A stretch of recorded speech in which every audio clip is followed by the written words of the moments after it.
The Department of Communications has released a draft white paper on audio and audiovisual content services for public content.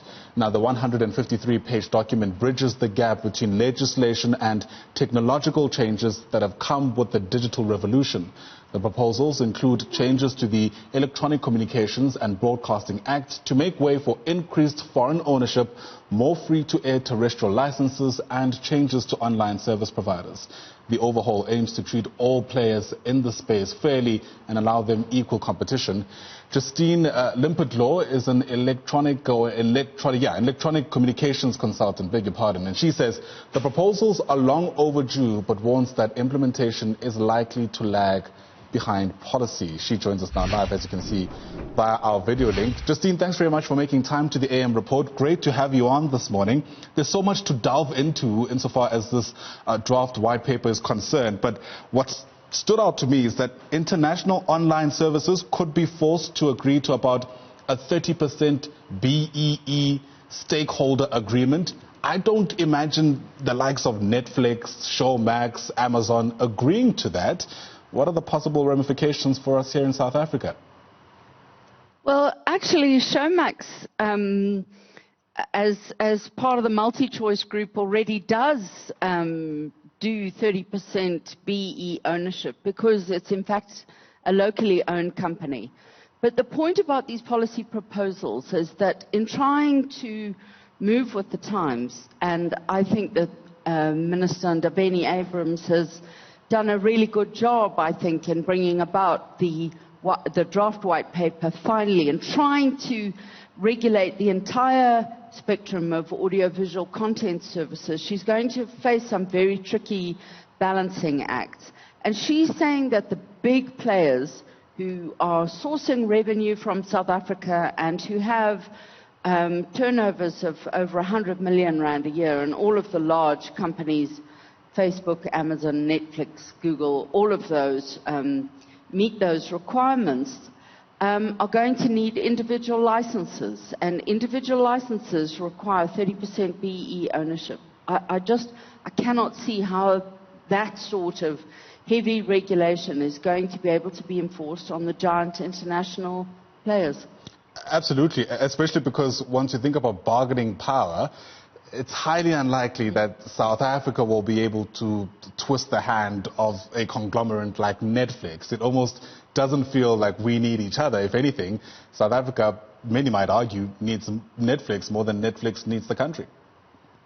It's interesting, you know, countries in Europe weren't able to do it on their own. They had to have a European-wide response and regulation about Netflix coming into their market, and audiovisual content services had to adopt a pan-European approach in relation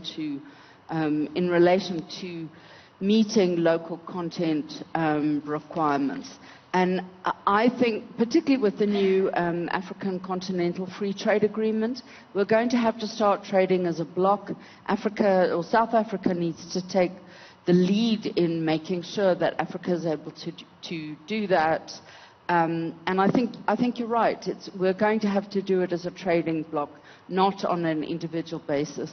South Africa simply won't be able to enforce the kinds of proposals I think that are being mooted here. I think they just haven't been thought through sufficiently how licensing is going to fit with all our other panoply of laws. Yeah. So something needs to be done. You know, Netflix pays only VAT, whereas all the other broadcasters are paying company tax and PAYE, employing people, doing local content. It's really a very unequal playing field at the moment, and I commend the ministry for trying to do something to bring some growth and some fairness to a pretty moribund broadcasting sector.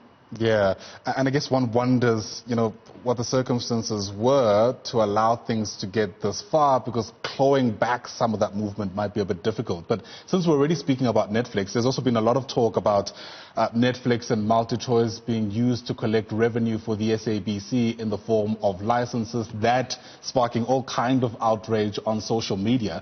Do you imagine a situation where policy and policy development actually makes way for something like that? Is that a feasible path to go down, do you think? So I just want to say it's just extraordinary how social media can amplify misinformation like that. I don't say it's disinformation, but the white paper does say that the whole television license policy needs to be overhauled, and they need to look at broadening the basis on which licenses are collected and improving the collection process. The SABC, I think we need to really examine this. It's such an important issue. The television license fee is a misnomer. It's not about just television. It's about supporting public broadcasting. And Ayanda, for people like you and me and all of your viewers who obviously are DSTV subscribers, we're the information privileged. The vast majority of South Africans have one source of news and information, and that's the SABC. If they're not properly publicly funded, it isn't just a threat to the operations of the SABC, it's a threat to the foundations of our democracy. You have to have a public broadcaster that's capable of providing good programming to ensure informed citizenry.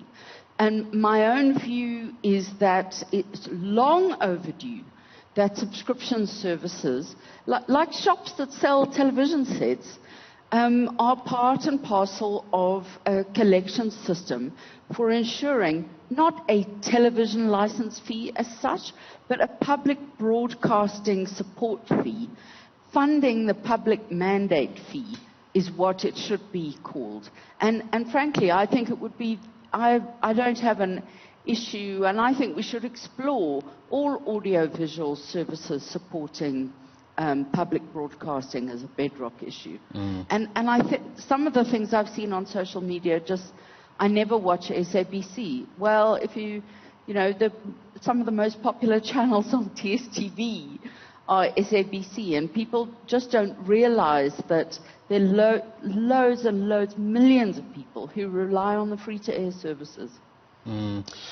That point is well taken. I wonder whether it goes further enough to address concerns by people who don't mind supporting the tenets of democracy and everything else that comes with it, but are really concerned about how the SABC is spending the money it receives to begin with. How do we walk and chew at the same time? In other words, how do we acknowledge what you've just mentioned, but also ensure that we're able to hold the SABC accountable for those people who don't mind paying extra to ensure that our democracy is safeguarded? I mean, I think, so I have two things on that. And the one is that it takes a very long time to change a big ship that's been going in a state capture and very poor direction for over a decade. My own feeling is that the current board and management are doing that better than anything we've seen in the past nearly 20 years, certainly in the past 15. And you just need to look at the new editorial policies that are world-class. You need to look at the fact that the SABC won plaudits for its election coverage for the first time in decades. I think that things are changing, but public perceptions take a long time. And the SABC is working off a very low base of public trust. But my own view is that it is being turned around, and we have to continue to support a proper functioning public broadcaster. All right, so another issue also raised in this white paper, Justine, is the proposal of changing the ownership patterns of radio and TV platforms. I wonder what this will mean for things like democratization of the space, but also for revenue insofar as money coming in for broadcasting in South Africa is concerned. So for me, as a I have a special focus and interest on broadcasting law. It was these sections in the white paper that I just found fascinating, the most exciting, and certainly the most revolutionary changes that we've seen since the actual transition to democracy. At the moment, apart from subscription television, if you're a free-to-air station, so ETV, you can only control one television station. And you can't control TV and radio and print. All of those rules are done away with. All of the rules about you can only have 2 FM licenses in sound, and they can't be in overlapping areas without an exemption, all of that is done away with. So companies such as Prime Media and Kagiso and others that sort of, are limited by the number of stations they can have are going to be able to do real consolidation and get some real commercial heft behind them.